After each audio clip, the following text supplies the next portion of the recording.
Ketika ada seorang muslim meninggal, dibacakan surat Yasin 3 malam, 7 malam, 40 malam, 100 malam. Apakah ada dalilnya? Itu tradisi Hindu Bali, kata Ustadz. Entah Ustadz apa, wallahu a'lam. Lalu saya balas di buku saya, judulnya Bukan Tradisi Hindu. Baca buku 37 masalah populer. Saya buat judulnya Bukan Tradisi Hindu, tapi itu tradisi tabi'in. Nama tabi'innya apa? Nabi, yang jumpa dengan Nabi, sahabat Nabi, yang jumpa dengan sahabat Nabi, tabi'in. Namanya apa? Kata apa? Orang yang mati itu diuji selama 7 sampai 40 hari. Maka dianjurkan bersedekah dan berkirim doa. Disebutkan oleh Imam Ahmad bin Hanbal.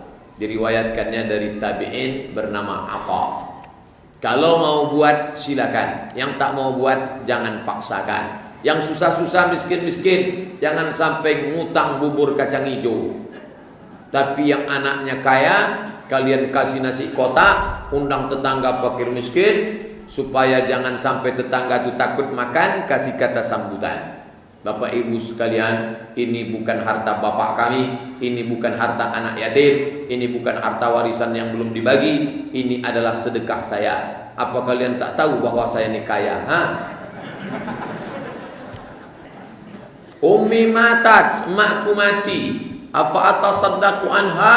Bolehkah aku bersedekah? Pahalanya sampai apa tak sampai ya Rasulullah? Kata Sa'ad, tasaddaq, bersedekahlah engkau, pahalanya sampai. Ayu sadaqatu afdal? Apa sedekah yang paling afdal?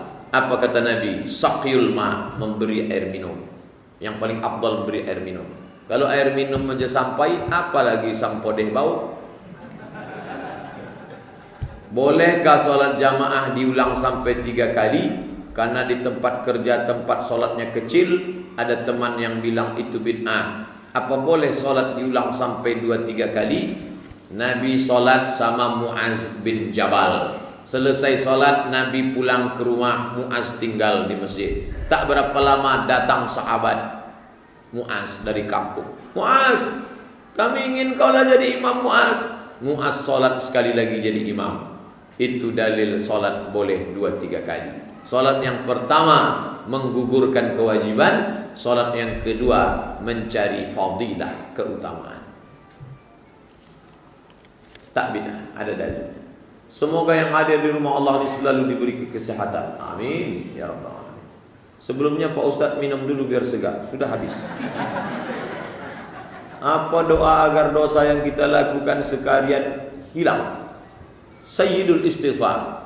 Allahumma anta rabbi la ilaha illa anta khalaqtani wa ana 'abduka wa ana 'ala 'ahdika wa wa'dika mastata'tu. A'udzubika min syarri ma sana'tu. Abu laka bi ni'matika 'alayya wa abu bi dhanbi faghfir li fa innahu la yaghfiru dzunuba illa anta. Tak hafal saya Pak Ustaz, baca istighfar. Astaghfirullahalazim alladzi la ilaha illa huwal hayyul qayyum wa atubu ilaih. Tak ada yang lebih pendek lagi Pak Ustaz. Astaghfirullahalazim. Lebih pendek lagi Pak Ustaz. Astaghfirullah. Nabi selesai sholat 3 kali. Astaghfirullah, astaghfirullah, astaghfirullah. Itu paling pendek. Astaghfirullah Rabbal baraya. Itu nyanyi namanya. Saya pernah jadi imam waktu sholat maghrib di kerjaan saya. Waktu itu saya bawa surat At-Tin. Tak tahu tak kenapa masuk ke Al-Ma'un. Saya tahu saya salah baca surat, tapi makmum diam saja. Pas waktu selesai baru saya dikasih tahu bahwa saya sudah baca surat. Itu grogi namanya. Watini wa zaitun. Langsung membelok dia. Tapi saya bilang ke mereka, kenapa kalian diam? Apakah salat saya sah Pak Ustaz? Sah. Karena baca ayat itu bukan rukun, bukan syarat, bukan wajib, sunnah. Baca ayat itu sunnah. Membelok ke situ sah. Tapi kalau ayat itu dia latah, menyampur ke bahasa asing, batal. Ini suratul mustaqim wa dhalin amin. Habis itu baca ayat, ya ayyuhalladzina amanu. Ada anak-anak main mercon di luar. Oh my god. keluar kata bahasa asing, batal. Sah salat. Akan datang baca ayat, diulang-ulang dulu, jangan asal maju, diulang dulu beberapa kali, barulah kita baca ayat itu. Jangan apa yang teringat itu dibaca. Ini mau mengetes-ngetes. Cuba dulu Ustaz, tulah putu indak makrifat. Ustaz, boleh tak solat lebih dari satu solat? Boleh tak mengqadha solat lebih dari satu solat? Kalau solat yang tinggal dulu banyak, mau diqadha, dianjurkan satu kali saja selesai solat fardu. Habis isya tadi, qadha satu. Usolli fardal isya 4 raka'atin qadha'an. Besok habis subuh begitu. Berapa lama? Sebanyak yang tinggal. Berapa tahun tinggal? 10 tahun Pak Ustaz. Qadha sampai 2027. Begitu dalam kitab Al-Fiqhul Islami wa Adillatuh. Saya tak bisa baca Arab Pak Ustaz. Baca tulisan Ustaz Sarwan. Tulis di Google qadha spasi Sarwan, enter. Ustaz Sarwan Tamat Lipia membuka website Rumah Fikih, dibahasnya tentang salat qadha. Tapi saya menjelaskan itu bukan dari Ustaz Sarwan. Itu untuk saya referensikan yang baca buku tak bisa baca Arab, baca Latin. Bagaimana cara mengganti barang yang pernah kita ambil tapi saya tak tahu siapa pemilik barang itu? Contohnya bakwan waktu SMP dulu. Satu hari makan 2, bayar 3, bayar 2, bayar 2, 1 tak dibayar. Hitunglah berapa bakwan selama seminggu itu. Ingat berapa harga zaman itu, harga emas. Karena harga rupiah mengalami inflasi, tak bernilai lagi. Maka bayarlah. Kemana membayarnya? Berikan ke lembaga yang dinikmati masalih ammah, kepentingan umum. Masjid, MDA, panti jompo, fakir miskin, anak yatim, kepentingan orang banyak. Niatnya bukan niat sedekah, mengembalikan uang umat kepada umat. Apakah itu hizbiyun Ustaz? Ini kelompok salafi yang tidak mau berpartai. Ini kelompok salafi yang berpartai. Yang tak berpartai mengejek yang berpartai, hizbiyun, hizbiyun, sururiyun. Salafi yang pro ke ikhwan muslimin itu dituduh hizbiyun. Salafi yang pro ke PKS itu dituduh hizbiyun. Hizbi artinya partai. Sedangkan ini yang tak mau berpartai. Kami tidak berpartai. Kami inilah yang ahlus sunnah. Jadi sesama dia pun main kelahi juga. Saya dengar ceramah Ustadz Abu Hamzah Yusuf, kata beliau, Syekh Abdul Aziz bin Bas memfatwakan kalau foto, video itu sama dengan gambar dan itu tidak diperbolehkan. Bagaimana menurut Ustadz? Ulama Saudi Arabia itu Syekh bin Bas, Syekh Albani mengatakan foto itu sama dengan patung, maka tak boleh menempel foto di kamar. Pendapat pertama. Pendapat yang kedua, Syekh Yusuf Al-Qardawi, Syekh Mutawalli Asy-Sya'rawi, Syekh Bakhyat Al-Muti'i dari Mesir mengatakan foto itu tak sama dengan patung. Karena kalau patung itu dicetak, dibentuk, dipahat, diukir, sedangkan foto adalah alat yang menahan cahaya pada waktu tertentu. Saya tahan cahaya, cerek, tak sama dengan patung.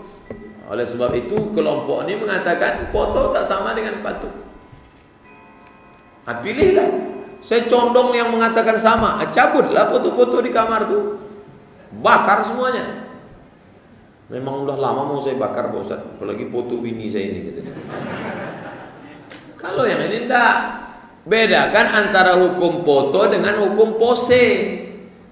Bagi kelompok ini foto tak sama dengan patung, tapi tak semua pose. Ini pose dia di kolam renang, pose. Anak-anak gadis yang memposting foto di FB itu banyak tak betul. Kalau kalian memposting foto di FB, itu sama dengan artinya foto itu sudah dimiliki oleh seluruh orang di dunia. Kan foto anak gadis, foto macam-macam posenya di situ. Hati-hati. Minta tolong Ustaz untuk bantu doanya agar segera bisa dapat kerjaan yang lebih halal dan berkah. Tadi pertama minta doakan supaya tetangganya tak hasad. Yang kedua minta kerja barokah. Nanti di akhir majelis kita sama-sama berdoa kepada Allah. Saya ada usaha, perusahaan. Hasil dari usaha itu saya keluarkan zakat 2,5%. Mantap. Pertanyaan saya, apakah aset-asetnya dikeluarkan juga zakatnya Pak Ustaz? Tidak. Keuntungannya saja. Berapa keuntungannya? Hitung dengan kadar emas 2,5%. 2,5%, maka keluarkanlah zakatnya 2,5% dari 85 gram. Jadi kalau 85 gram kali 500.000, 42.500.000, keluarkanlah 2,5%. Begitu juga yang PNS, perusahaan swasta. Kalau pendapatannya lebih dari 42.500.000 per tahun, kalau per bulannya berapa tuh Pak Ustadz? 3,6. Dari mana Ustaz dapat 3,6? 42.500.000 bagi 12 bulan sama dengan 3,6. Bagi yang berpenghasilan 3,6, itu keluarkanlah tiap bulan 2,5%. Payah hitung 3,6, 4 juta. Sejuta 25.000, 25.000, 25.000, 25.000, 100.000. Kalau dapat 5 juta, 125.000. Kalau dapat 10 juta, 250.000. Bagusnya keluarkan tiap bulan apa setahun sekali Pak Ustaz? Tiap bulan keluarkan. Tapi kalau dibagi langsung 100.000 sikit. 100.000 masukkan ke amplop, kumpulkan sampai 1.200.000. Tapi jangan intip-intip. Nanti pas mau bulan puasa, bagikan. Bagi ke Basnas bagus. Basnas Kota Pekanbaru di Komplek Masjid Ar-Rahman depan Surya Dumai. Karena kalau kita sendiri bagi-bagi habis, nanti Basnas mati, macam kerakap tumbuh di batu, hidup segan mati tak endak.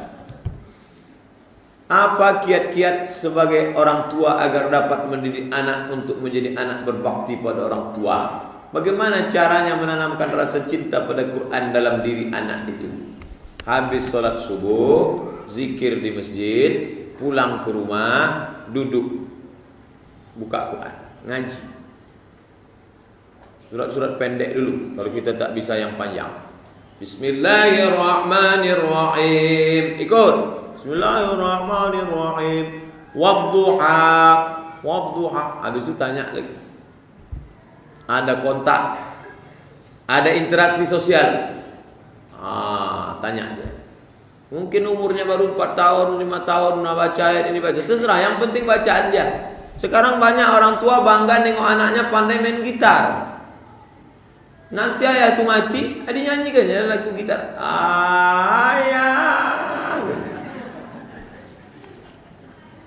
Banyak perempuan senang anaknya pandai menyanyi. Oh, anak saya sudah pandai nyanyi Pak Ustaz. Gara-gara apa itu? Gara-gara Mamma Mia. Jadi TV itu racun itu, hati-hati. Dari maghrib ke isya, TV mati, HP mati. Dulu, syukuran. Kalau kebetulan tak ada pengajian. Maghrib mengaji. Bagaimana pendapat Ustadz mengenai seorang pengikut Salafi? Dia mendidik anaknya menghafal Quran saja. Salafi itu pakai level-level. Ada kelas ekonomi, ada VIP, ada VVIP. Ada yang keras, tak tentu arah. Wah, kayak muka seram saja. Tapi ada yang lunak, yang baik. Maka saya kalau sudah bahas Salafi, tak bisa saya pukul rata semuanya. Tidak. Ada yang baik. Baik sama saya, respect, sopan, itu. Tapi kalau yang tak tentu arah, ini salah, ini salah, ini salah, ini salah, pusing kepala kita. Masalah dia masukkan anaknya untuk ngapal Quran, bagus. Apa salahnya? Bagus ngapal Quran, masukkan sekolah ngapal Quran. Imam Syafi'i sudah hafal Quran umur 7 tahun, bagus. Ini nanti tanggal 22 hari Sabtu malam Ahad, ajak anak gadis, anak lajang salat maghrib berjamaah, iktikaf di Masjid An-Nur. Datang Ustadz Muzammil, hafal Quran, anak muda, Imam Masjid Salman ITB. Suaranya Masya Allah. Dengarlah, cari di Google, di YouTube, Ustadz Muzammil Hasbullah, enter. luar biasa. Kalau dia membaca surat Ar-Rahman itu, tak kemana-mana rasa kita terbang. Ustaz, bagaimana suami kawin lagi dengan istri orang? Mereka belum bercerai dengan suaminya, kawin lagi, zina. Seorang laki-laki yang menikah dengan bini orang yang masih dalam ikatan, maka dia zina. Kalau mau menikah dengan istri orang, judulnya kutunggu janda. Setelah suaminya menjatuhkan talak, maka 3 bulan iddahnya, 3 bulan setelah dia putus dengan suaminya yang lama, barulah kita pinang dia dengan bismillah. Begitu cara menikahi janda. Sudah hampir 1,5 tahun baru suaminya memberi surat izin cerai. Berarti selama 1,5 tahun itu dia sedang berzina dengan bini orang. Zina. Yang menikahkannya itu menikahkan dalam keadaan zina. Siapa yang menikahkannya? Pak Kua zamin tak akan berani menikahkan bini orang. Karena syarat di kantor KUA mesti ada NA, surat izin RT RW, dan kalau dia cerai ada sertifikat cerai dari pengadilan. Bukan cuma sertifikat kendaraan bermotor aja. Apakah pernikahan mereka sah? Nikah dia yang pertama dulu dengan bini orang tidak sah. Setelah diceraikan suami pertama, habis iddahnya nikah dia lagi sah. Hukum dia selama berumah tangga dengan bini orang zina.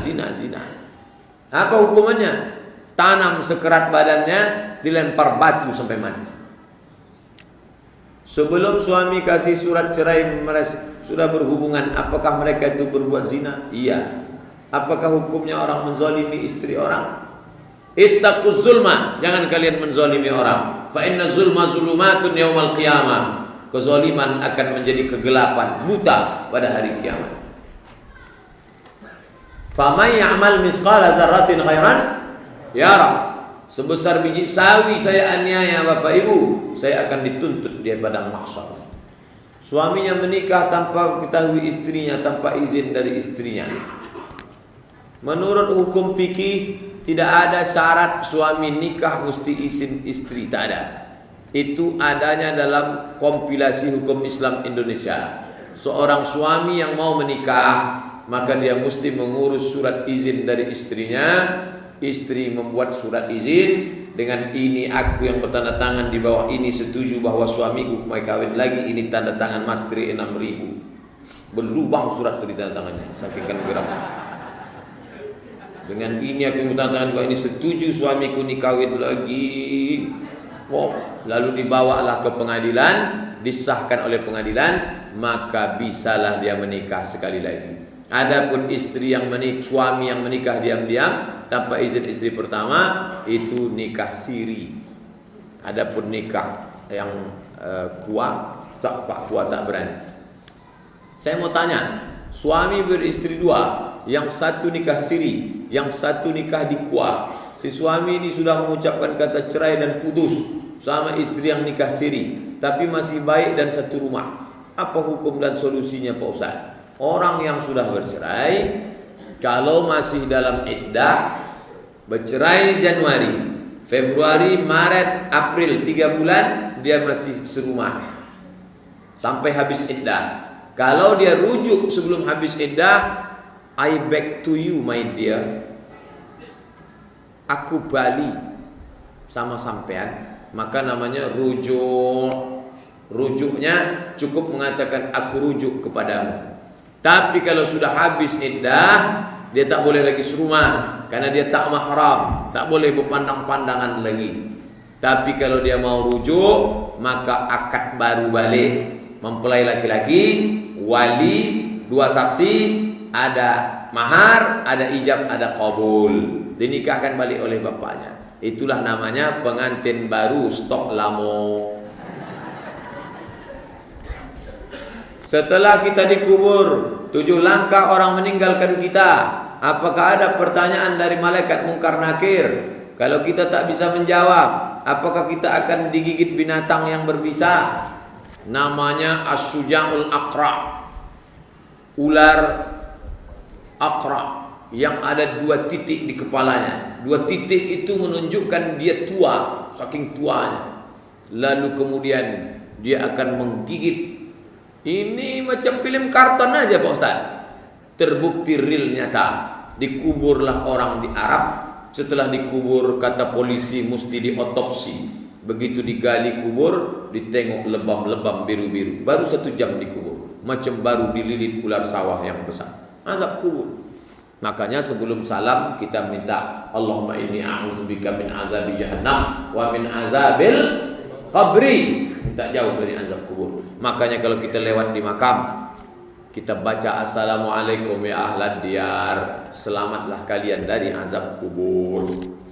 Pak Ustaz, saya mau nanya, apabila ada seorang wanita haid, hamil pada bulan Ramadan, tapi pada tahun ini seorang wanita itu tak dapat mengganti puasa wajibnya karena ada halangan. Saya ingin minta solusinya. Ibu hamil dan ibu yang menyusui anak, kalau tak bisa puasa, maka dia mengqadha. Qadha itu apa Pak Ustaz? Diganti nanti setelah selesai hamilnya. Kalau dia tak puasa karena dirinya, dia qadha saja. Kalau dia tak puasa ada unsur anaknya, janinnya lemah, sakit, maka dia kena double. Qadha plus fidyah menurut mazhab Syafi'i. Tapi mazhab yang lain katanya qadha saja. Kalau ikut pendapat saya ikut mazhab Syafi'i, qadha plus fidyah. Kalau anaknya yang menjadi penyebab. Tapi saya ikut mazhab Hambali aja lah Pak Ustaz, qadha saja. Umur saya sudah setengah abad, berarti 50. Jodoh saya belum juga jumpa. Apakah doanya Pak Ustaz?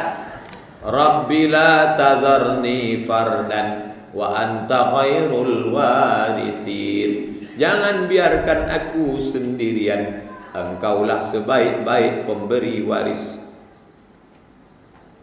Saya tak bisa bahasa Arab, bahasa Indonesia. Tapi jangan kuat-kuat kalau doanya di masjid. Tapi kalau tahajud di rumah sendirian, solat sunat hajat, usolli sunnatal hajat, hajatnya supaya dipertemukan dengan buah hati belayan jiwa yang sedang berada di jalan. Dia itu sudah ada, cuman belum jumpa aja. Allahu Akbar. Di sujud terakhir minta, tapi jangan diucapkan di mulut, di dalam hati saja. Sulitkah bagi Allah mempertemukan orang ini? Tak sulit. Innama amruhu iza arada syai'an ayyakula lahu kun fayakun. Nanti kalau sudah jumpa, katakan ke dia, Adinda, aku tak pernah mencarimu, kau pun tak pernah mencari aku. Tuhan yang sudah mempertemukan kita. Masya Allah. Apakah orang tua saya berdosa jika sampai sekarang anak perempuannya belum juga berdosa mendapatkan jodoh dan membebani orang tua laki-laki yang sudah meninggal? La yukallifullahu nafsan illa wus'aha. Allah tidak membebani orang lebih dari kemampuannya. Anak saya laki-laki. Misalnya saya punya anak perempuan, mungkin saya punya adik, mungkin saya punya kawan jamaah, mungkin punya. Anda nampak saya soleh, boleh menawarkan anak perempuan, boleh menawarkan. Mana dalilnya? Syuaib menawarkan anaknya. Tulis di tulisan saya www.somatmoroko.blogspot.com. Somat Moroko spaksi melamar, enter. Nah, boleh laki-laki menawarkan, tapi kepada orang yang amanah. Kalau laki-laki itu tak amanah, jangan. Apalagi mulutnya ember, nanti diceritakannya kemana-mana. Apakah berdosa jika kita datang sholat berjamaah di masjid ketika ada kendurian saja, sedangkan pada hari biasa tak pernah ke masjid? Apalagi sekarang mau masuk bulan Sya'ban, banyak kenduri. Laki-laki sholatnya ke masjid. Laki-laki yang soleh sholat ke masjid. Laki-laki yang sholat di rumah, laki-laki solehah. Nabi tak pernah sholat di rumah kecuali sholat sunat, sholat fardu, zuhur, asar, maghrib, isya di masjid. Maka sholat ke masjid. Adapun perempuan, dia boleh sholat di rumah. Tapi kalau perempuan sholat di masjid, dia tetap dapat pahala jamaah. Apalagi dari maghrib ke isya ada pengajian. Dulu waktu masih muda saya rajin sholat di masjid. Sekarang sudah uzur, saya tak bisa ke masjid. Mata sudah kabur, badan sudah sakit, pendengaran. Maka bapak yang sudah sakit, bapak boleh sholat di rumah. Kalau mau ke masjid, tak apa-apa. Ada jamaah sudah kena penyakit tumor, darah sudah menetes. Maka daripada dia ke masjid menimbulkan mudarat yang besar, karpet segala macam, maka dia sholat di rumah. Kapankah waktunya sholat fajar? Ba'dal azan. Sholat fajar, sunat fajar sama dengan qabliyah subuh. Usolli sunnatal fajri rak'ataini, usolli sunnatas subhi rak'ataini. Podo sami mawon, samo sebelum sholat subuh, sesudah azan. Buka buku saya 99 tanya jawab sholat, sudah saya bahas di dalam. Sekarang banyak mukena cantik-cantik, warna-warni. Apa hukumnya dalam Islam? Tidak disyaratkan mesti hitam, tak disyaratkan mesti putih, boleh warna. Yang penting jangan mencolok, yang penting jangan sampai menarik perhatian lebih dari standar normal. Sampai bunganya itu entah bunga-bunga apa. Orang yang sholat itu menengok. Jadi yang wajar-wajar sajalah. Yang ini yang saya tengok ini masih wajar-wajar. Ada yang warna hijau, ada yang warna, tapi masih wajar, tak apa-apa. Apa hukumnya kalau suami tak pernah sholat? Kok bisa nikah sama dia? Berarti salah setting dari awal. Kalau suami anak ibu tak sholat, yang mengasih taunya enam yang ngasih tahu dia. Pertama ayahnya, yang kedua atuknya, yang ketiga pakciknya, abang ayahnya, adik ayahnya, abang dia, adik dia. Panggil dia, ini anak kemanakan kalian ini kok tak sholat? Tapi sebenarnya ini salah. Dari awal tuh ditengok dulu dia sholat atau tidak. Maka jangan ditengok mobilnya apa. Din. Allahumma inna nas'aluka salamatan fid din. Istri yang sudah kadung nikah, suaminya tak sholat, maka kalau dia sabar, tahan-tahankanlah serumah sama Fir'aun. Tapi kalau tak tahan, maka andai dia menggugat, boleh. Andai digugatnya ke pengadilan, boleh. Karena orang yang tak sholat terus-menerus itu kafir. Man taraka sholata muta'ammidan. Siapa yang meninggalkan sholat faqad kafara, kafirlah dia. Imam Nawawi membagi dua. Kalau dia tak sholat karena malas, fasik. Tapi kalau dia tak sholat karena memang tak wajib sholat ini, kata dia, itu kafir. Saya mau nanya, apakah langit mempunyai tiang? Tak. Mana dalilnya? Min ghairi amadin tarawnaha. Tidak ada tiangnya yang bisa kalian tengok. Ada dalam Quran. Saya kurang paham ilmu fikih dan tauhid. Apakah amal ibadah saya diterima Pak Ustaz? Tahu rukun, tahu syarat, tahu wajib, tahu sunnah, tahu makruh, tahu mubah, sah salat. Tak mesti paham betul menjadi faqih. Ini manusia. Ada yang kaya, ada yang sedang, ada yang miskin, ada yang alim, ada yang setengah, ada yang penting tahu cara tata cara salat, dah sah. Ada tetangga kami ditangkap karena narkoba. Apa kami berdosa kalau melihat mereka digiring polisi? Apakah kami termasuk ghibah? Ghibah itu menceritakan aib. Habis waktu menceritakan aib. Zikruka akhaka bima yakrahu. Kau sebutkan aib saudaramu. Itu tak boleh. Boleh menyebut aib dalam 3 kasus. Pertama, menanyakan hukumnya ke ustaz. Ustaz, ada yang mau saya tanya nih Pak Ustaz. Apa namanya Bu? Inilah, saya takut pula nyebut. Cumana saya bisa jawab? Yang kedua, menjadi saksi di pengadilan. Hakim bertanya, apakah Anda melihat ada pembagian sembako kemarin pemilihan?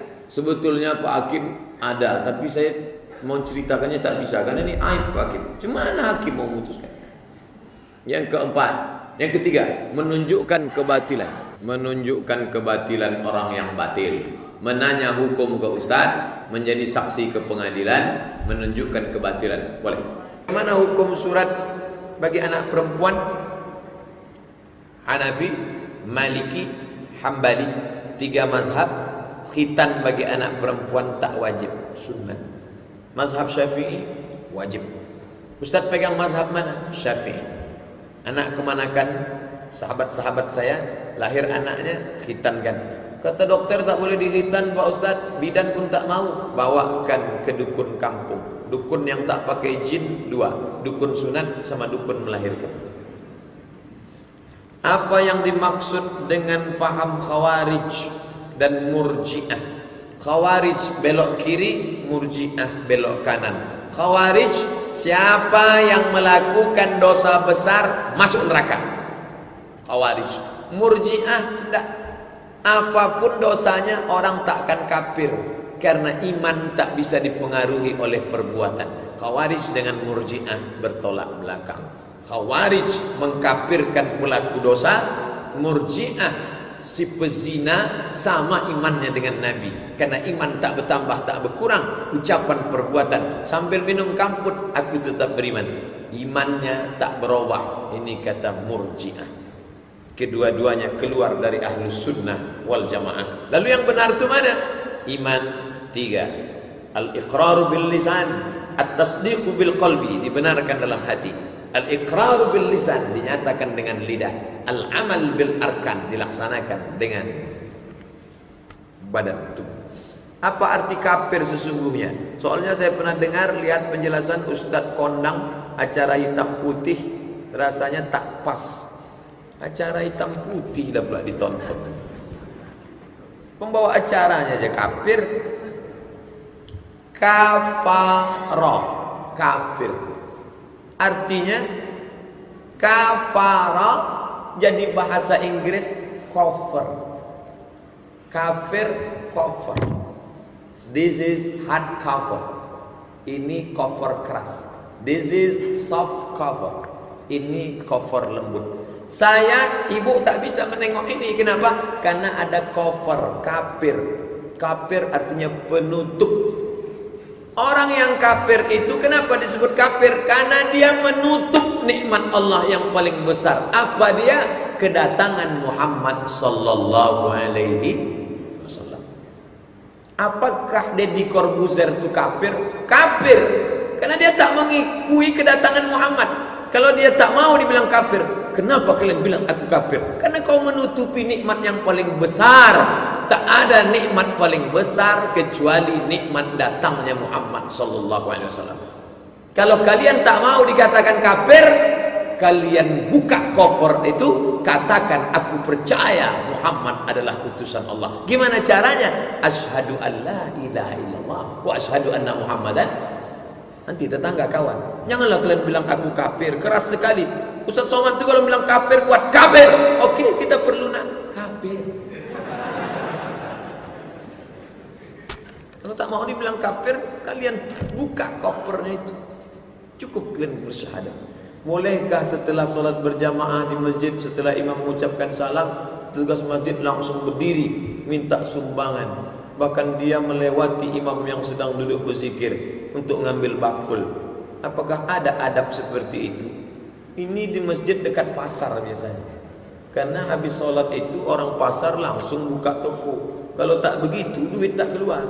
Maka langsung diambilnya dua keranjang tu langsung ke muka. Saya solat situ. Keluar.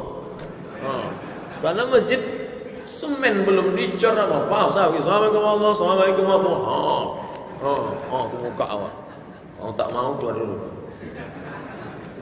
Secara adab mungkin tidak. Saya tak setuju dengan ini Pak Ustaz. Tak setuju dengan ini tidak. Gimana cara yang santun? Semua orang Pekanbaru gajinya potong atas. Lewat apa? Perda, peraturan daerah. Yang buat perda siapa? Anggota legislatif. Dijamin tak akan ada keranjang, tak akan ada pawai ta'aruf kotak hari Jumat. 5 kotak sekali lewat. Kotak pertama MDA, kotak kedua yatim, kotak ketiga perbaikan kamar mandi. Nah, kebetulan pula ini tak ada maksud dari tersebut aja. Kotak ketiga untuk keberangkatan macam-macam. Kapan Ustadz ada jadwal ceramah di Tembilahan dalam waktu dekat ini? Insya Allah akan ke Tembilahan, catat tanggal mainnya, catat jadwalnya.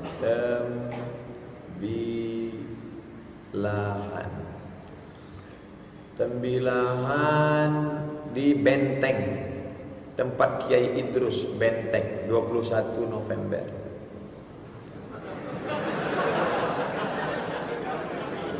November, 22 November, 21, 22, 23, 3 hari dibawa keliling Tembilan. Kiai Idrus 10 tahun belajar tafsir fikih hadis di Makkah Al-Mukarramah. Ulama besar. Murid langsung Syekh Yasin Al-Fadani. Tapi orang-orang berilmu ini tak tampil ke depan. Lalu yang dikatakan pakar hadis Provinsi Riau masuklah bersama. Makanya malu kita kepada ulama-ulama besar. Saya akan datang ngalap barokah sama Kiai Idrus di Tembilan. Akan datang insyaallah. Apakah hukumnya profesi teknisi alat musik yang pekerjaannya memperbaiki alat musik, alat band? Kalau sudah disebut musik, itu pasti di dalamnya keong racun, kucing garong, tari erotis. Ini tidak Pak Ustaz. Ini grupnya grup nasyid.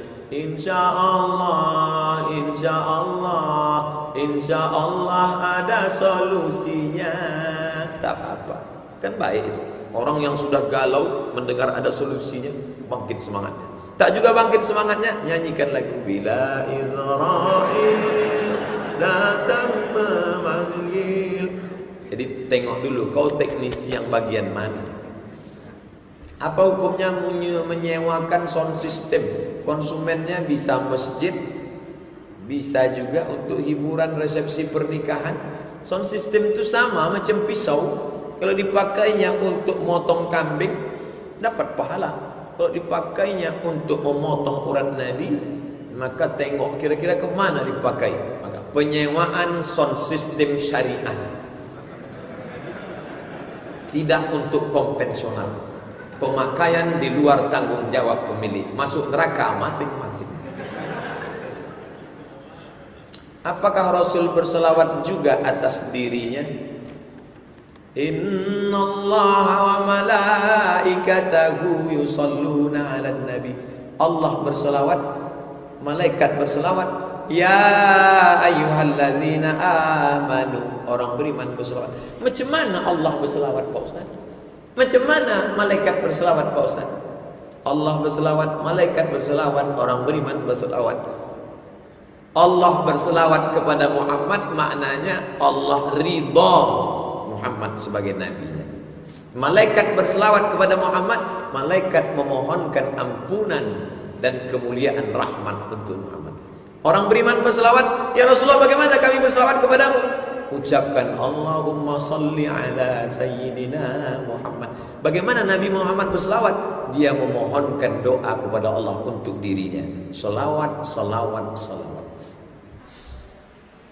Dalam sholat, pertanyaan, memanjangkan badan di waktu sujud seperti telungkup. Atalal qiyam, panjangkan tegakmu. Atalal ruku', panjangkan rukukmu. Atalas sujud, panjangkan sujudmu. Kalau dipahami panjangkan sujud itu badannya memanjang, berarti atalal qiyam, tegak, panjangkan badanmu sampai tersangkut ke kipas. Karena lafaznya sama. Atalal qiyam, atalal ruku', atalas sujud. Panjangkan sujudmu, dipanjangkannya badannya sampai ke kaki kau.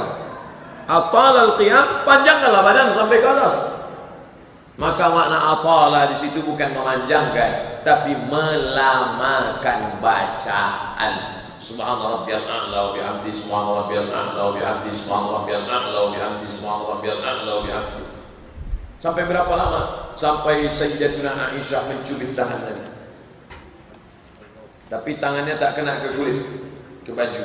Kenapa kau cubit tangan ku Aisyah? Kusangka kau sudah sakratul maut ya Rasulullah.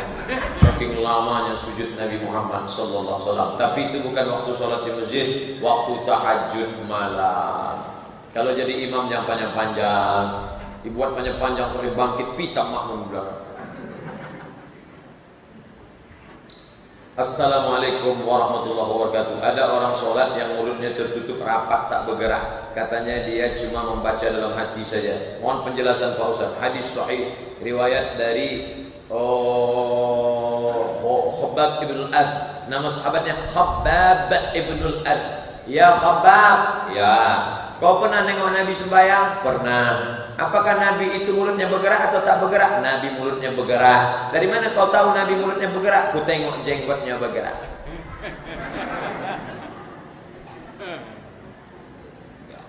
Tak ada sholat diam. Sholat diam namanya. Bismillahirrahmanirrahim. Alhamdulillah. Hamsah, dia agak-agak didengar telinga kita sendiri. Jangan sampai dengar kawan sebelah. Kalau sampai dengar kawan sebelah makruh. Kalau ada orang sholat sampai suaranya kuat betul dengar kawan sebelah, itu dua kemungkinan. Kalau tak jahil, pokak. Hamsah, telinga kita saja yang dengar. Apakah boleh kulit hewan kurban dijual? Man ba'a jilda udhiyatihi, siapa yang menjual kulit hewan kurbannya, fala udhiyatalah, maka tiada kurbanlah baginya. Lalu kulit kurban itu serahkan ke fakir miskin. Fakir miskin, sini. Mau kulit kurban? Tak mau lah kau, musuh. Maka kalau dia tak mau, hubungi www.kulit.com. Assalamualaikum, Waalaikumsalam. Bisa bicara dengan Pak Jange? Ya. Iko Pak ada kulit 10 lembar. Berapa ambil cek? 100.000. Eko ada 10, sejuta. Bayar sejuta. Setelah jadi duit, panggil balik fakir miskin. Fakir miskin, ya. Mau kulit? Duit? Serahkan semua. Jangan dijual, duitnya dipakai manfaat, beli itu, beli ini. Tidak. Dalam bulan Ramadan pada siang harinya bolehkah masakan sambal mulai dicicipi dengan lidah tapi tak ditelan? Ibu sambil masak, Bismillahirrahmanirrahim, Ar-Rahman, Allamal Quran. Mazhab Hambali membolehkan. Mazhab Hambali membolehkan karena kata dia tak masuk ke dalam. Ada alat peraba di ujung lidah yang bisa merasakan manis, asam, asin, gula. Boleh kata mazhab Hambali, tapi saya tidak menganjurkan karena khawatir gara-gara ini asik mencicip aja sampai 3 piring gitu.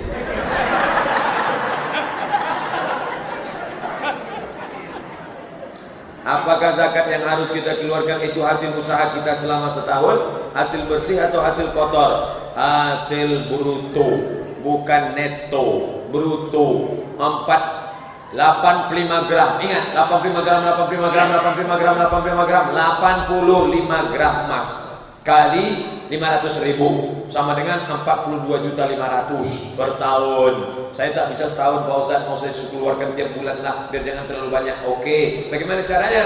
42.500 bagi 12 sama dengan 3.600.000. Kalau payah ingat 3.600.000, 4 juta. Siapa yang berpenghasilan 4 juta sebulan, keluarkanlah 2,5%. Setiap sejuta 25.000. 4 juta 25.000, 25.000, 25.000, 25.000. Keluarkan 100.000. Bukan gaji, tapi pendapatan. Ada orang yang gajinya 4 juta, tapi pendapatannya 30 juta. Komplitkan semua. Uang tunjang, uang sipak, uang sundul, uang tanggung, SPPD semua total. Berapa dapat kau bulan ini? 10 juta. Keluarkan 250.000. Bagikan kemana? Basnas kota di komplek Masjid Ar-Rahman depan Surya Domai. Basnas provinsi di Masjid An-Nur. Kalau mau dibagikan langsung, jangan semuanya. Nanti basnasnya macam kerakak tumbuh di batu, hidup segan mati tahu. Kotor apa bersih? Cinta sama Allah kan? Ya, keluarkan potongan Allah dulu, jangan potongan kredit mobil, kredit motor, kredit rumah, kredit bini aja yang cash. Mengapa nih jenazah laki-laki itu apakah boleh pakai baju, pakai sarung, pakai sorban? Tidak pakai baju ini, tidak pakai sarung ini, tidak pakai sorban, mohon maaf sorban ini, tapi pakai kain kapan yang dibentuk tak dijahit. Macam kain, macam baju, macam sorban itu dipakai. Nanti buatkan pelatihan. Ada ustadz spesialis jenazah, namanya Dr. Ridwan Hasbi. Telepon nanti Ustadz Ridwan Hasbi. Buat hari Ahad pagi, libur anak-anak sekolah. Kalau pelatihan jenazah jangan orang-orang tua, karena mereka yang mau kita mandikan nanti. Pelatihan jenazah itu anak-anak muda. Ya, anak SMP, anak SMA ini kalian yang pelatihan, orang tua kalian nanti yang mau dimandikan. Nanti dibuat pelatihan orang tua. Untuk apa? Nah, anak muda pagi Ahad datang semua ke Masjid Ittihadul Muslimin, akan ada pelatihan penyelenggaraan jenazah. Penyelenggaraan jenazah ini modalnya besar Pak Ustaz. Apa pula modalnya besar? Modalnya cuma kain putih sama kapas, kapur barus. Katanya harus pakai boneka mandi, tak perlu pakai boneka. Cari yang bandel-bandel satu, mandikan. Mandikan. Izin sama Pak, anak bapak kayak mandi, mandikanlah. Mandikan, gosok aja tuh pakai. Siram. Mandikan. Apa nih? Pak Ustaz, apa hukumnya apabila istri jika dilarang keluar rumah untuk sesuatu tak penting tapi tetap juga keluar rumah melawan suami? Selangkah istri keluar dari rumah tapi tak ada sebab, suaminya sopan, suaminya baik, Adinda, janganlah kau keluar rumah, aku tak tahan menengok kau pakai pakaian sempit. Alah, baru ngaji 2 hari. Keluarga, maka ketika dia keluar, dia sudah dilaknat Allah Subhanahu wa taala. Terlaknat istri, nusyuz namanya, durhaka. Apa hukumnya seorang istri menyerahkan seluruh tugasnya sebagai seorang istri kepada ibu mertua? Oh, ini istri durhaka. Suaminya ini belum cucu hidung. Sami'na wa ata'na. Kok bisa? Ini curiga saya ini suaminya kena santet ini. Peret ini. Oleh sebab itu maka big man, jadilah kau seorang laki-laki. Bang, aku mau pergi arisan, tolong mandikan anak, tolong lantai pel. Nanti kalau aku pulang sambal goreng sudah siap ya. Mama pergi dulu, udah apa-apa. Kok bisa? Laki-laki yang tak betul. Sebaiknya kita tidur ketika menghadap kiblat. Manakah yang benar dari gambar berikut ini? Ini tempat tidurnya panjang, kepalanya di sini, menghadap ke kiblat, miring ke kanan, ke kiblat. Kalau tempat tidurnya begini, maka di mana kepalanya? Kepalanya di sini, supaya kakinya ke sana. Adapun kakinya menghadap ke kiblat, maka dia sudah mengkakikan kiblat, tak sopan. Maka kepalanya di sini, kakinya ke mana? Begitu cara. Ke sini kepala, miring ke kanan. Kalau tempat tidurnya memanjang, kepalanya di sini, kakinya ke arah. Kaki kepala menghadap. Dah, itulah dia tuntunannya. Ini tentang tempat tidur. Tempat tidur kami gini Pak Ustaz, pokoknya ikut aja itu. Apakah perempuan yang sedang haid tak boleh motong rambut dan kukunya? Mazhab Syafi'i. Tak boleh motong kuku, tak boleh motong rambut dalam mazhab Syafi'i. Maka kira-kira agak-agak sebelum haid itu potong kuku, potong rambut. Tapi kalau kukunya patah, rambutnya gugur, biarkan saja, tak perlu disimpan, dipegang, dibawa mandi nanti. Itu langsung saya tanya kepada Syekh Said Askar. Karena mak saya, waktu saya kecil-kecil dulu saya tengok rambut digulungnya, kuku disimpannya, kertas. Maka saya ingat, waktu di Mesir saya tanya Syekh Said Askar, ya, dia ketua Majma' Buhus Lembaga Riset Al-Azhar. Assalamualaikum Syekh. Waalaikumsalam. Nahnu fi baladna al-ummahat idza saqata sya'ruha wal asfar, kalau gugur rambutnya sama kuku yang qata'ah ihtafazat biha hatta taghtasil ma'aha fil janabah. Lalu dia mandi, lalu dia, apakah ini? Kata Syekh Said Askar, kalau gugur patah tak perlu, biarkan aja, karena itu sama macam sampah katanya. Nah, ini tentang masalah ibu-ibu yang rambutnya gugur atau kukunya patah. Tapi selama masa itu kalau bisa jangan sengaja memotong. Begitu dalam mazhab Syafi'i. Ustaz, apa hukumnya membeli rumah KPR melalui bank syariah? Ini rumah, ini bank syariah, ini saya sebagai pembeli. Kalau saya pinjam uang ke bank, lalu saya beli rumah cash, riba, uang bayar dengan uang. Pinjam uang 100 juta, bayar 120, riba. Maka dalam praktek syariah gimana? Datang orang syariah, saya datang ke syariah, bang syariah minjam duit, tak bisa pinjam duit, kata bang syariah. Bapak mau untuk apa? Beli rumah. Maka orang bang syariah nanya, rumahnya di mana? Di sini. Dibelinya rumah ini. Setelah rumah dibelinya, barulah kita cicil rumah itu. Maka akadnya uang dengan barang, bukan uang dengan uang. Baca tulisan saya di www.somatmoroko.blogspot.com. Tulis Somat Moroko kredit, nanti dapat tulisan uang dengan uang riba, uang dengan barang tidak riba. Karena zaman Nabi pun sahabat Nabi membeli gandum dicicil, membeli barang dicicil, membeli budak dicicil. Apa hukumnya bisnis sarang burung walet? Sarang walet itu najis atau tak najis?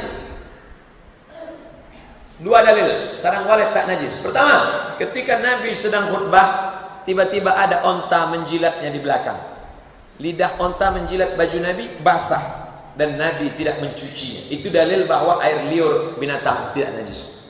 Dua, ketika datang seekor kucing menjilat tempat air, apakah mesti disamak atau airnya haram? Tidak. Itu menunjukkan air liur kucing tidak najis. Tapi jangan gara-gara ini ditampung air liur kucing diminum. Inilah dalil bahwa air liur walet tidak najis. Dari dua kisah tadi, air liur kucing dan air liur unta tidak najis. Lalu kenapa ada ustadz yang mengatakan air liur walet najis? Karena sampai sekarang walet belum punya WC umum. Bercampur air liurnya dengan tainya, maka air liurnya itu bukan najis tapi mutanajis, berubah menjadi najis gara-gara bercampur dengan tai. Itu ceritanya kenapa ada yang mengharamkan. Ustaz, bagaimana menghadapi mertua yang mengatakan jangan terlalu mendalami ilmu agama, nanti terbelit kaji. Padahal saya hanya sering mengikuti pengajian ustaz bersama suami saya.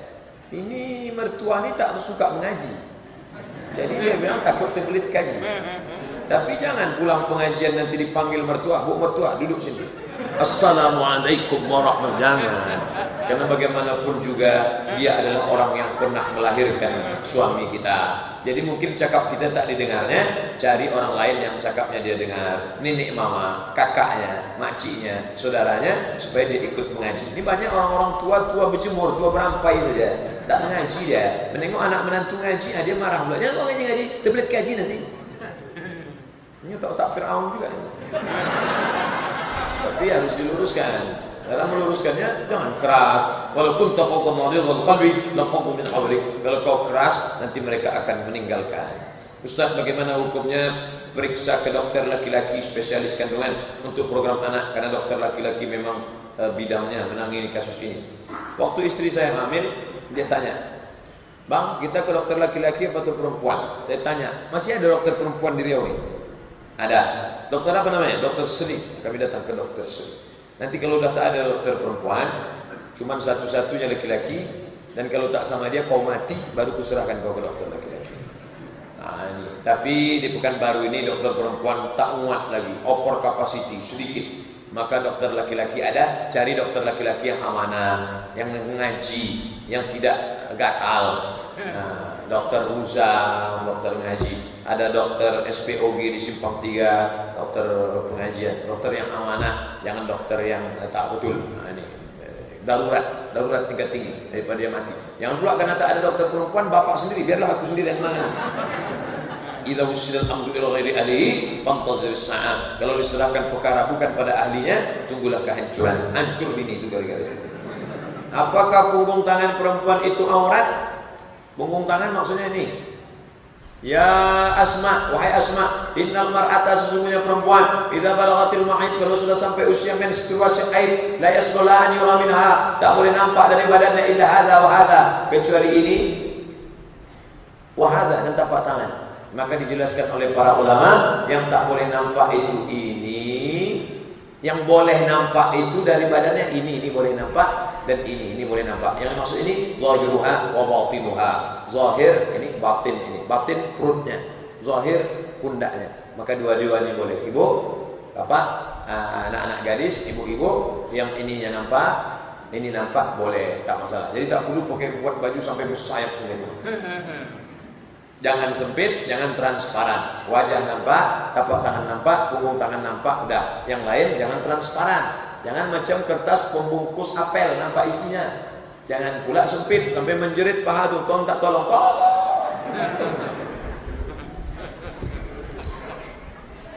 Apa liberal itu Pak Ustaz? Liberal diambil dari liberty. Ada patung liberty, bebas. Perempuan mau liberal, tak mau diikat-ikat, tak mau pakai baju kurung, tak mau liberal. Laki-laki liberal, tak mau diikat oleh apalah solat itu, tak usahlah, bebas aja. Yang penting pejam mata ingat Tuhan. Apapun agamamu, yang penting kau buat baik, maka kau akan mendapatkan tempat terbaik di sisi Tuhan. Dia liberal, dia tak mau diikat oleh ikatan apa. Maka kita jangan sampai ikut liberal. Pak Ustaz, apa takdir yang tak bisa diubah? bisa diubah oleh Allah SWT. Contoh rezeki jodoh. Bapak lahir jadi orang Minangkabau, itu tak bisa dirubah. Pernah tak dulu malaikat ngasih multiple choice? Kau mau jadi apa? A. Minang, B. Batak, C. Cina. Ini tak bisa. Ini sudah ketetapan Allah. Tapi ada yang bisa dirubah. Ini bukit. Antara dua bukit ada lembah. Tiba-tiba Sayyidina Umar sama sahabat kena penyakit wabah pes. Pes, poon nama penyakitnya. Lalu kemudian kata Sayyidina Umar, mari kita pindah dari lembah ini ke lembah sana. Kata sahabat, kenapa tak kita terima aja? Ini kan takdir. Kita pindah dari takdir yang buruk ke takdir yang baik. Ini kamput tua, Budweiser, vodka, mix. Dan ini air zam-zam. Maka saya memilih antara yang baik dan tak baik. Mata berpikir, mata menengok, mana baik? Ini baik, ini tak baik. Telinga mendengar, mana yang baik? Kata dokter, ini tak baik, ini baik. Quran mengatakan, la taqrabus shalah, jangan kau salat wa antum sukara, kalau kau mabuk. Maka saya pilih. Tak bisa dengan penuh kesadaran memilih kamput lalu diminum. Begitu sudah mabuk ditanya, kenapa kau mabuk? Tuhan sudah mentakdirkan aku harus mabuk siang. Diantuk kan cocoknya kepalanya itu. Jangan kambing hitamkan takdir. Nanti balik ke rumah dalam keadaan hamil. Kok kenapa hamil nak? Ayah mesti sabar ya, takdir Tuhan. Dulu kau dengan penuh kesadaran keluar malam pacaran balik jam 2, kemana saja kau kos-kosan semau. Nah, oleh sebab itu ada sebab musabab. Kita dikasih Allah al-kasbu, usaha. Pakai telinga, pakai mata, pakai tenaga, pakai kudrat, pakai iradat. Gunakan. Namanya al-kasbu, ikhtiar bahasa kita. Pak Ustaz, apa Pak Ustaz bukan les seni baca Quran? Enggak. Saya ingin belajar, kalau boleh tahu di mana Pak Ustaz? Tak ada seni baca Quran. Yang buka seni baca Quran Ustaz Hardi di Tafaqquh. Cari Ustaz Hardi Tafaqquh di perkantoran Sudirman depan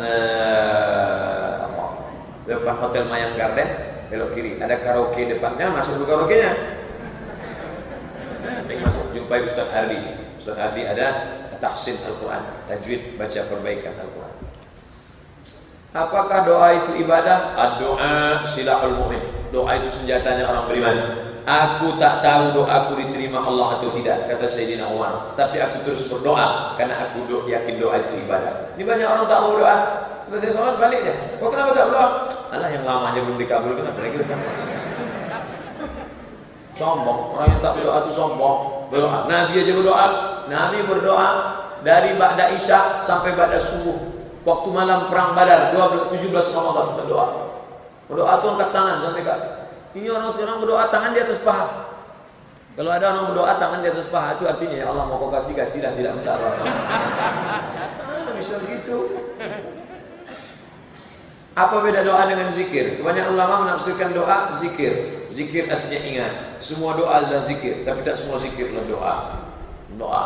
Macam doa kunut. Doa kunut itu isinya ada doa permohonan, ada isinya sana puji-pujian. 5 itu doa, makanya diaminkan. Allahumma dina fi man hadait, amin. Wa afina fi man afait, amin. Wa tawallana fi man tawallait, amin. Wa barik lana fi ma a'tait, amin. Wa qina bi rahmatika syarra ma qadait, amin. Sisanya itu bukan doa, tapi sana pujian. Fa innaka taqdi wa la yuqda 'alaik.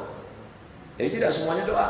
Lalu kemudian ada pula zikir, subhanallah walhamdulillah wala ilaha illallah wallahu akbar. Itu tak doa, itu zikir ingat Allah. Zikir yang paling afdal apa? Afdalu zikri fa'lam annahu la ilaha illallah, la ilaha illallah. Zikir yang paling afdal. Ustaz, nazar apa yang baik untuk segera memiliki keturunan yang soleh solehah? Saya sudah lama menikah, belum punya anak. Rabbi inni nazartu laka ma fi batni muharrara. Surat Ali Imran. Ada seorang laki-laki namanya Imran, lama tak punya anak. Istri Imran namanya Hanna.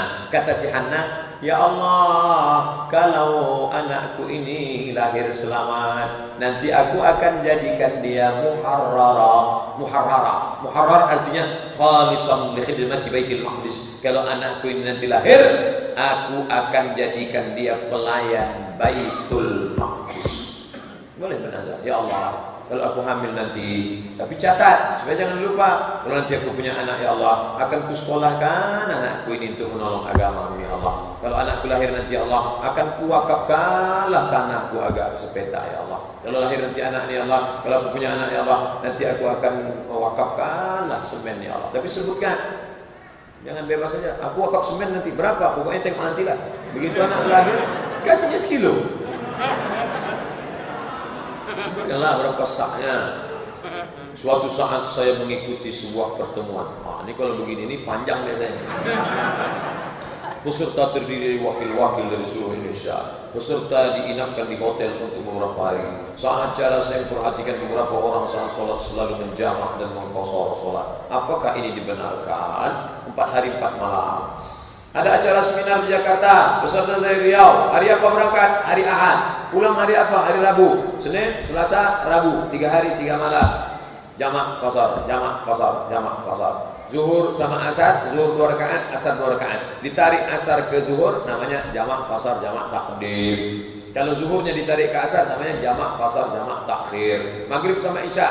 Kalau zuhur 2 rakaat, asar 2 rakaat. Kalau maghrib tetap 3 rakaat. Jangan pula maghrib 1 rakaat setengah.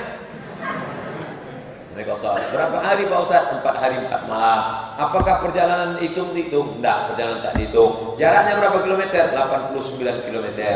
Dari Pekanbaru ke Dumai bisa. Dari Pekanbaru ke Pangkalan Kerinci belum sampai 89 kilometer. Buka kitab Al-Fiqhul Islami wa Adillatuh. Bagi adik-adik, bapak-bapak, ibu-ibu, pemula, syukran, terima kasih, merci beaucoup. Bagi bapak-bapak, ibu-ibu yang mau belajar fikih pemula, beli buku Fikih Islam Sulaiman Rasyid. Tak sampai 50.000, kecil. Fikih Islam Sulaiman Rasyid, biar tahu mana jarak qashar, mana rukun, mana syarat, mana wajib. Simple, lengkap Fikih Islam Sulaiman Rasyid. Ustaz, bagaimana cara berdoa ketika sedang sujud? Allahu Akbar. Doa bahasa Arab. Kalau tak pandai bahasa Arab, bahasa Indonesia dalam hati saja. Jangan diucapkan, karena kalau diucapkan batal sholat. Amakden, batal sholat. Mintalah apa yang mau diminta, sujud terakhir. Hadisnya mana? Hadis riwayat Muslim. Aqrabu ma yakunul 'abdu min rabbih wa huwa sajid. Doa yang orang paling dekat kepada Allah waktu sujud. Faksir fi doa. Perbanyaklah doa waktu sujud. Ustaz, mohon doanya agar saya bisa lancar dan lulus ujian S2 hukum di UNAN. Terus Andalas, nanti kita doakan bersama. Jadi kita doa kepada Allah, wala mumtahinan illa najahta, yang sedang ujian luluskanlah ya Allah, wala azibat illa zawajta, yang sedang mau nikah maka mudahkan nikahnya ya Allah. Nanti kita doakan. Rabbana hab lana minas shalihin, berikanlah kami anak-anak yang saleh. Nanti kita doakan di akhir majlis. Ada majlis menuntut ilmu, ada penyelenggaraan fardu kifayah, mana yang harus didahulukan? Sedangkan waktunya sama. Tengok dulu di kampung itu mana yang paling urgen. Di kampung tu Pak Ustaz tak ada yang pandai memandikan jenazah, itu duluan. Karena kalau sempat ada mati sore itu mana, tak mungkin bawa ke Dorsmir. Mana yang paling butuh perlu, itu duluan. Umat Islam secara kuantitas meningkat. Contoh, berlomba-lomba membangun masjid. Secara kualitas jamaah jarang hadir di masjid. Mohon kami diberi pencerahan agar dapat mengikuti jejak Rasulullah SAW. Dari maghrib ke isya buat pengajian bersilabus. Dari maghrib ke isya, malam Senin, malam Selasa, fikih. Selasa malam Rabu, akidah. Rabu malam Kamis, tafsir. Kamis malam Jumat, tafsir surat Yasin.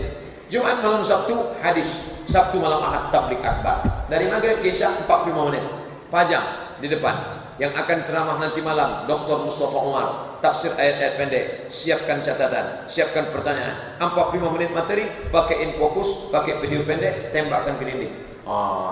Jadi jamaah sudah mencari. Rekam pakai video, upload ke internet. Kajian Senin malam Selasa, hadis-hadis pendek, ayat-ayat pendek, Masjid Ittihadul Muslimin.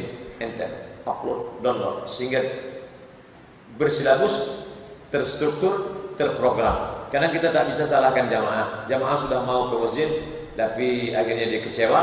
Dia sudah khususkan waktu sampai di masjid. Pengajian malam ini tentang sabar. Besok malam sabar lagi. Sabar lagi. Sehingga dia udah terbayang, tengok Ustaz, itu pasti sabar. Ustaz, ini panjang ceritanya, tak boleh baca. Ustaz, sholat tahajud bagusnya berapa rakaat? 8 rakaat. 2 rakaat 1 salam, 2 rakaat 1 salam, 2 rakaat 1 salam, 2 rakaat 1 salam. Ditutup dengan witir 3 rakaat. Bagusnya berjamaah apa sendiri-sendiri? Berjamaah boleh. Nabi sholat tiba-tiba diikuti oleh Anas bin Malik. Nabi tak melarang, boleh berjamaah. Istri berjamaah sama suami. Siapa yang bangunkan? Yang bangunkan suami. Ambil air, percikkan ke wajah istri. Bangun! Itu kalau nikahnya udah 20 tahun. Tapi kalau yang pengantin baru nikah kemarin, wake up my honey, wake up my darling. Majulah ke depan. Usolli sunat tahajud rakaat ini imaman. Lillahi ta'ala. Allahu akbar. Bismillahirrahmanirrahim. Alhamdulillahi rabbil alamin. Selesai salat tahajud, istri bersalaman. Memang tak salah aku memilih kau bang dunia akhirat. Padahal dulu yang meminangku banyak. Ada yang naik Pajero Sport, ku tolak. Kau yang datang walaupun naik kap 70 ku terima. Kau memang imamku dunia akhirat. Tapi jangan kau nikah lagi ya kalau tidak. Ustaz, ngaji tarekat itu wajib apa sunnah? Tarekat artinya cara tarekat. Bukalah kamus. Tarekat sama dengan metode. Google Translator, choice language, pilih bahasa. Indonesian language, Arabic language, pilih.